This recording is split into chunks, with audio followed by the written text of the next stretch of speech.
Magandang umaga, magandang araw, at pinagpalang buhay sa ating lahat. Ngayon, nakikinig ka sa isang kwento ng isang buhay na binago, inayos, at binigyang kulay ng Panginoon. Saan nga ba nagsimula ang lahat? Hayaan ninyo na ikwento ko ito bago ko nakilala ang Panginoon.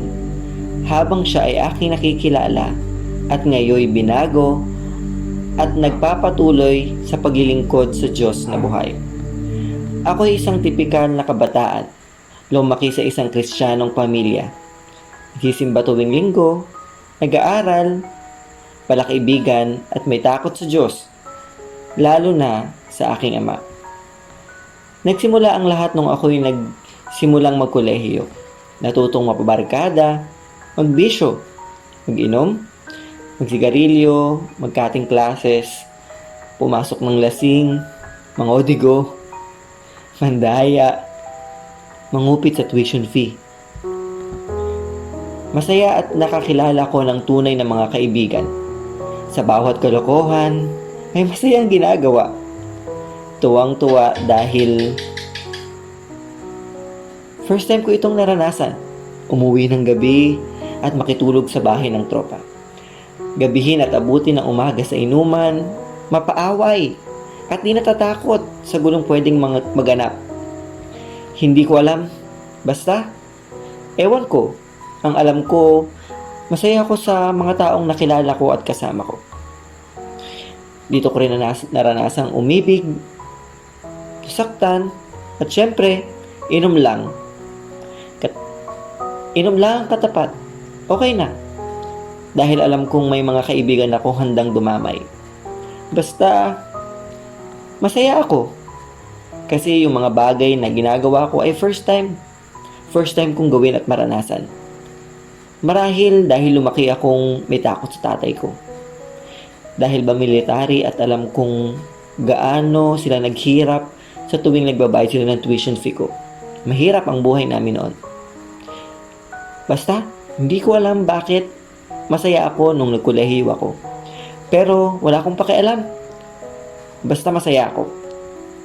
4 na taon na ganito ang ginagawa ko. Inom, bisyo, sigarilyo, at kung ano-ano pa. Mga kalokohan, mga bagay na ginawa ko nung college. Pero may mas malala pa pala. Pagka-graduate ko ng trabaho at kumita, naranasang sumahod, dito nagsimula ang mas paglalim at patuloy na paggawa ng kasalanan. Inom sa bar, kung saan-saan pumupunta, at kung saan patay sindi ang ilaw, lahat yun ay aking napuntahan. Sexual immorality ay dito ko rin naranasan.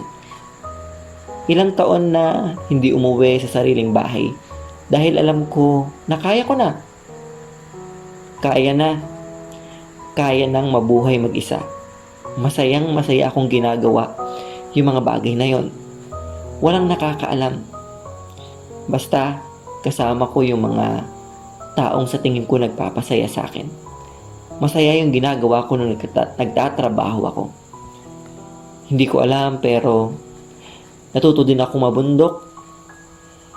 Akyatin yung mga bundok na lugar na first time ko rin marating at mga bagay na lalong nagpasaya sa aking mga sarili. Di ko namamalayan maraming taon, maraming oras na pala akong ganito ang ginagawa ko at mga araw ay lumipas na kay bilis. Mas maraming kaibigan na nakasama ang aking nakilala. Inom kung saan-saan, lugar na hindi napupuntahan ay narating ko. Ang alam ko, basta. Ewan ko, basta. Basta ang saya. Ang saya ng pakiramdam ko. Hindi ko alam, hindi ko marahil din na malayo na pala ako sa pamilya ko. Pero wala pa din akong pakialam. Kasi masaya ako. Masaya ako sa lahat ng ginagawa ko. Kumikita, nagtatrabaho, at gagawin ko kung ano ang gusto ko. Luzon, Visayas at ilang lugar sa Mindanao ay aking naabot. Pero sa pagkakataong ito, hindi ko alam ang alam ko masaya ako. Pero bakit ganun? Yung sayang nararamdaman ko ay parang hindi sapat. May tanong sa puso ko na hindi ko alam ang sagot. Pero pero baliwala o binaliwala ako dahil nagpapatuloy ako sa aking ginagawa na alam ng isip ko, alam ng puso ko na masaya naman akong ginagawa ito. Ibinaling ang tuon sa isang tao na nakilala ko. Nakilala ko sa isang pag-akyat ko sa bundok. Siya na feeling ko ang bubuo at kukumpleto sa tanong ng puso ko na parang may kulang.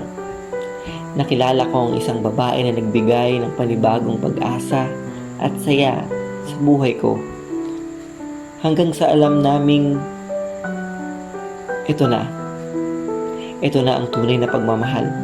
Sa wakas, alam kong ito na talaga ang magpapasaya at bubuo sa lahat ng kulang sa buhay ko. Mga araw, buwan ay lumipas basta masaya ako dahil kasama ko siya. Kaya isang usapan na dumating maging sa kinabukasan namin. Usapang kasal, usapang puso, ang aming pinag-uusapan. Kasal na aming pinlano. Kasal na matagal ding pinag-isipan. Excited, di ba? Excited dahil yun ang matagal na naming pinangarap. Pangarap ay matutupad na. Mga oras, araw, buwan ay lumipas at araw ng napag-usapang kasal ay inaantay. Ngunit, ewan ko, hindi ko rin alam. Yung araw na yon ay di na pala matutupad. Dumurog, sumugat, at nagpahirap sa aming damdamin. Alam ko. Oo, alam ko. Ewan ko, basta alam ko. Alam ko na ako ay nagkamali. Basta isang araw, yung pag-ibig at saya ay napalitan ng lumbay. Mga tanong at para bang may kulang pa din. Mga araw na puno ng pagluha, pighati, at lalong dumaranas at sumusugat sa aking puso. Nasabi ko ayoko na.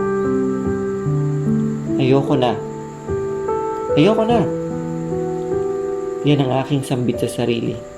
Tanong ko, saan ba tunay na matatagpuan ang kaligayahan at sayang hinahanap ng puso ko? Tanong sa puso't isip ko, saan nga ba talaga? Saan nga ba matatagpuan yung tunay na saya na hinahanap ko? Hindi ko alam. Oo, hindi ko talaga alam. Marahil, hindi ko na alam. Gulong-gulo na ako. Nalilito. Hindi ko alam kung saan pupunta. Nalilito saan ba ako magsisimula. Araw at gabi na nooy parang ang bilis-bilis. Isang iglap. Araw at gabi na dati kay bilis at buwan na lumipas ngayoy. Parang ang tagal. Bakit? Oras, minuto, ngayoy parang ang tagal-tagal. Kailan ba ito matatapos? Gusto ko nang matapos ang lahat ng ito. Pati buhay ko. Buhay ko ay nais ko nang tapusin. Ganto ba ang nagmamahal? Naiiwanan? Sasaktan? Nahihirapan?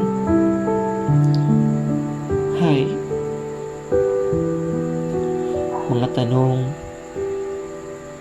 sa puso't isip ko na hindi ko alam. Ewan ko. Parang nga akong baliw. Hindi ko na alam anong iisipin at gagawin ko. Ang alam ko, parang nasayang na yung buhay ko. Ang daming bisyo, kalokohan, sexual immorality, at kung ano-ano pang nagawa ko sa buhay ko. Hindi ko na talaga alam kung saan magsisimula. Paano magsisimula?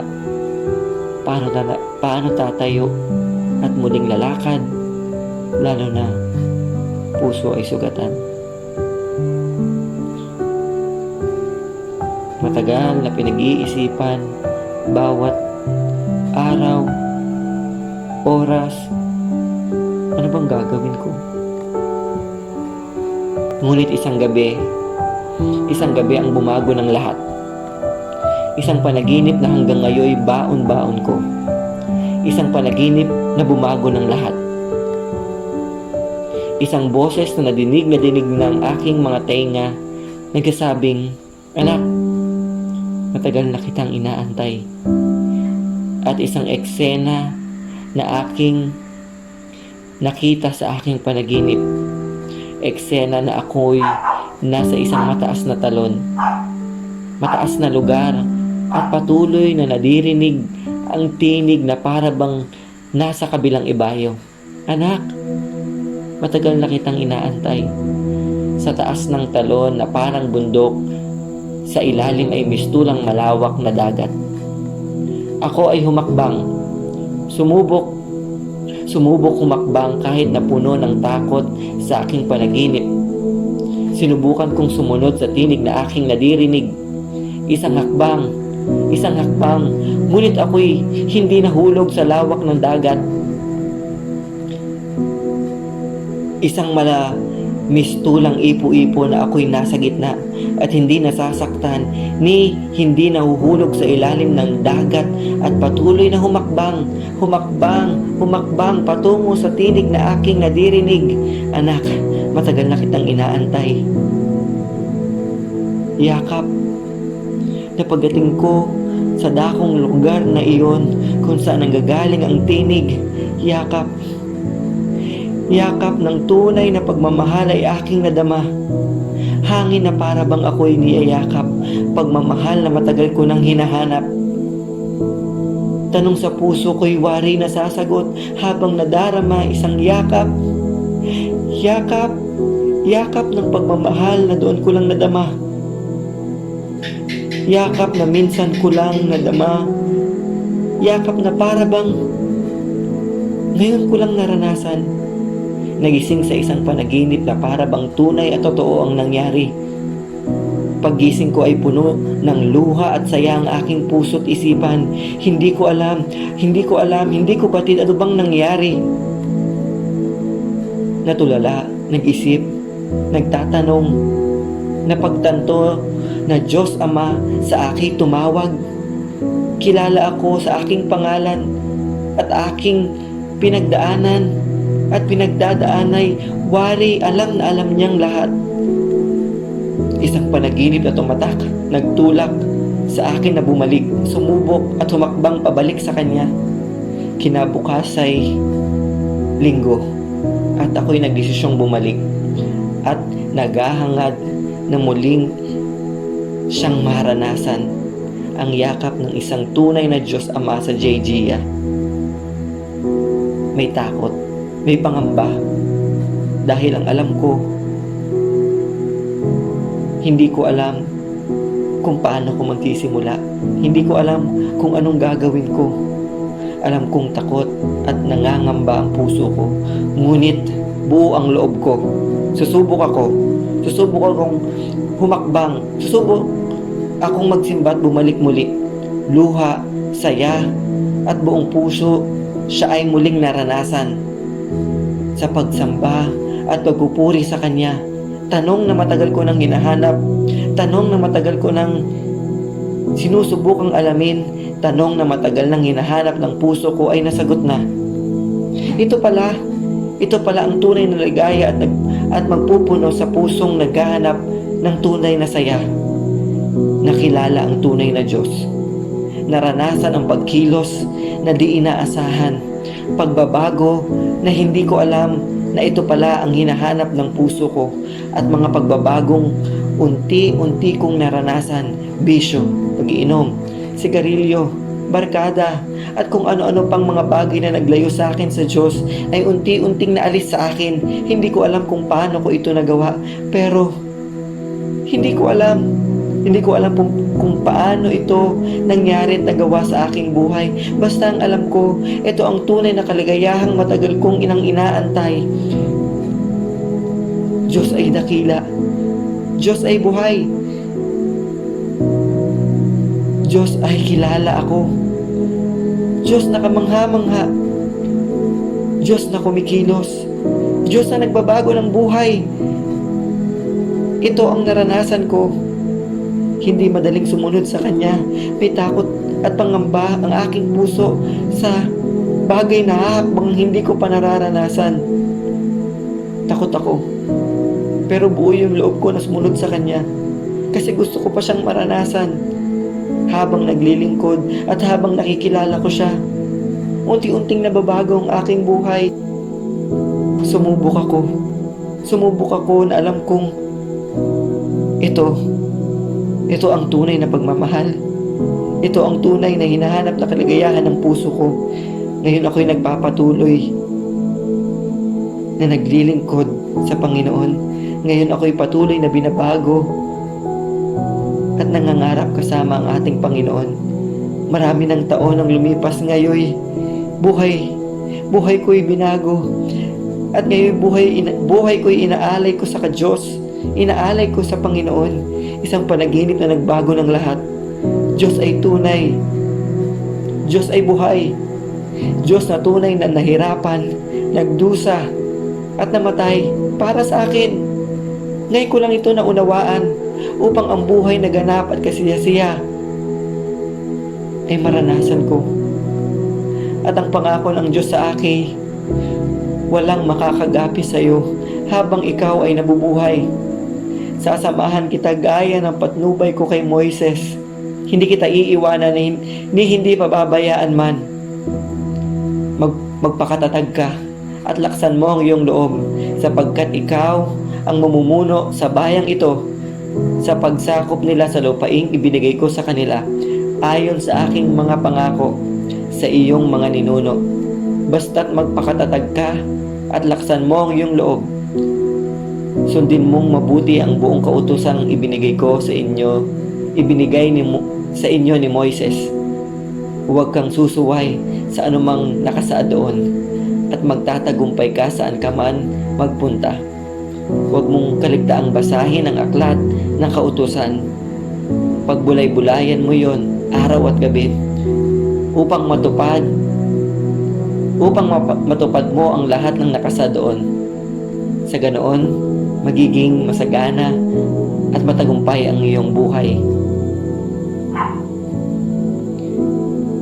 Magiging matagumpay ang iyong pamumuhay. Tandaan mo ang bilin ko. Magpakatatag ka at laksan mo ang iyong loob. Huwag kang matatakot o mawawala ng pag-asa, sapagkat akong si Yahweh na iyong Diyos ay makakasama mo saan ka man magpunta. Salamat sa salita ng Diyos na patuloy akong binabago, itinutuwid ayon sa kanyang kalooban. Ito ang aking buhay na binago, inayos at binigyang kulay ng Panginoon. Ako si Kuya Jerwin, at ito ang storya ko.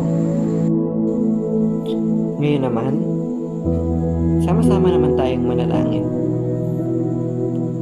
Panalangin natin yung mga kabataan na gaya ko, na katulad ng mga naranasan ko, ay makaranas din sa Panginoon. Hallelujah, Lord God. Pinupuri ka namin, sinasamba ka namin, dinadakila namin ang nag-iisa mong pangalan. Kaya Lord, ngayon ang aming panalangin, ang aking panalangin, Panginoon, sa bawat kabataan tulad ko, Panginoon, na naghahanap ng tunay na kaligayahan, tunay na pagmamahal, tunay na na saya ay matatagpuan at makikilala ang tunay na Diyos. Panginoon, I am praying right now for the army of God, for the young generation, na Panginoon, Ikaw ay makilala, Ikaw ay maranasan, Ikaw na Diyos na buhay ay makilala. Lord, kung ang buhay ng marami ay binago mo, tulad ng buhay ko na iyong binago rin, Panginoon, ang kabataan, O Diyos, na tinawag mo ayon sa iyong kalooban ay makikilala ka, Panginoon. Right now, we are praying for every young generation who wanted to know you, God, will know you. Mararanasan ka, Panginoon. Kaya, Lord God, hayaan mo, this is the cry of our heart. This is the cry of my heart, Panginoon. Let the warrior, let the young generation know you more than ever before. Ang mga kabataan, Panginoon, na under ng vices, under ng, Panginoon, ng chain of Satan, O God, under ng bisyo, under ng droga, under, O God, na kung ano-ano pang meron dito sa mundong to, Panginoon. Lord, we humbly ask for you, God. We are praying, Lord, and declaring, break every chain para sa mga young generation, and let them, God, help to understand who you are. Panginoon, we are praying on behalf of young people. Oh God, I am praying on behalf of young people, Panginoon, na may gantong nararanasan, O Diyos. Even I'm praying for every parents, O God, nanay at tatay ng mga kabataang ito. Panginoon, humingi po ako ng kapatawaran on behalf ng mga kabataan na sumusuway, lumalayo sa kanilang mga magulang. Panginoon, ako po yung humihingi ng kapatawaran para sa kanila. Panginoon, tumatayo po ako sa kalagitnaan ng mga kabataan, Panginoon, na walang respeto sa mga magulang, walang pag-ibig, pagmamahal para sa magulang. Lord, patawarin niyo po ang bawat mga kabataan na ganito ang sitwasyon sa loob ng pamilya. And Lord, I am praying also, God, for every parent, Panginoon. Lord, yung mga magulang na hindi natatrato ang kanilang anak ng maayos, Panginoon. Yung mga nasasaktan ng magulang, yung kanilang mga anak, patawarin niyo po sila, O Diyos. Patawarin niyo po sila, Panginoon. For every family, O God, ay nais mo na talagang sa'yo lang ang bawat pamilya. Kaya ngayon, Lord, ang panalangin namin, ang panalangin ko, bawat pamilya ay may babalik sa'yo. Lalong-lalo na, Panginoon, yung mga kabataan, O Diyos. Tawagan niyo po yung generation namin, O God.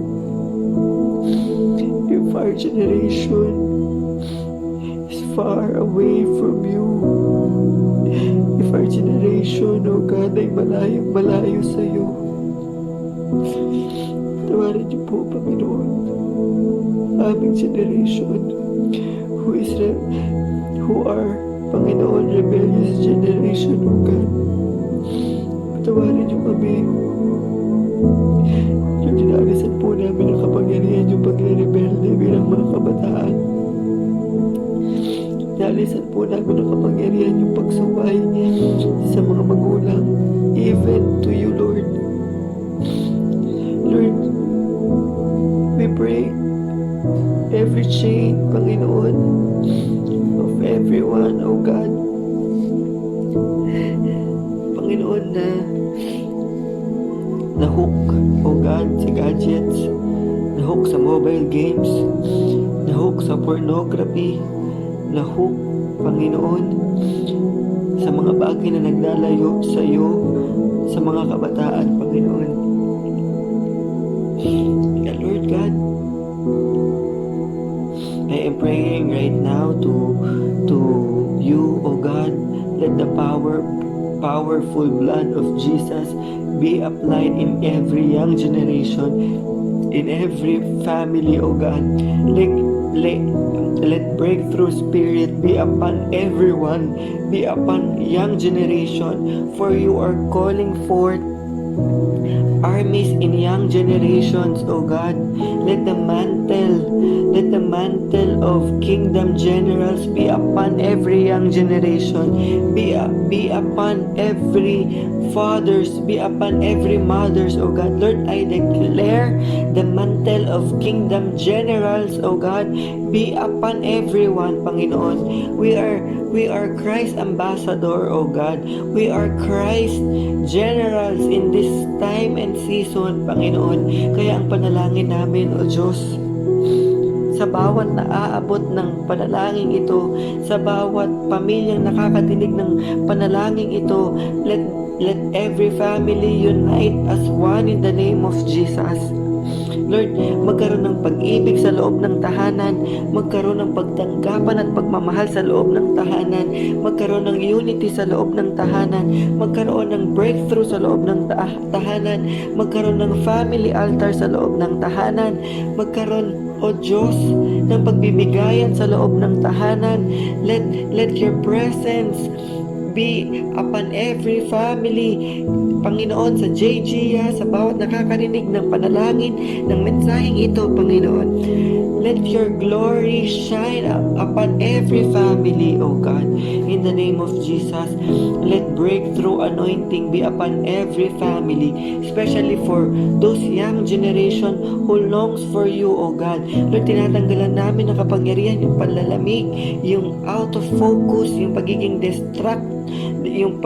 distracted ng mga kabataan ngayon sa gadgets, sa mobiles, oh God. Break every chain, oh God. Let freedom, Panginoon, freedom, anointing be upon every young generation ay maranasan nila. And let, Lord God, wisdom, knowledge, and revelation be upon everyone, Panginoon, that we are free indeed in the name of Jesus, na kung kami tumanggap sa Panginoong Jesus, Panginoon, ng katotohanan na kami malaya na that no forms of enemy, no works of enemy shall prosper in every family and in every young generation, O God. Maraming salamat po, Panginoon, for your word is true enough indeed, O God. Salamat po, O Diyos. Pinupuri ka namin. Dinadakila namin ang pangalan mo. Ito ang aming panalangin sa pangalan ni Jesus. Amen.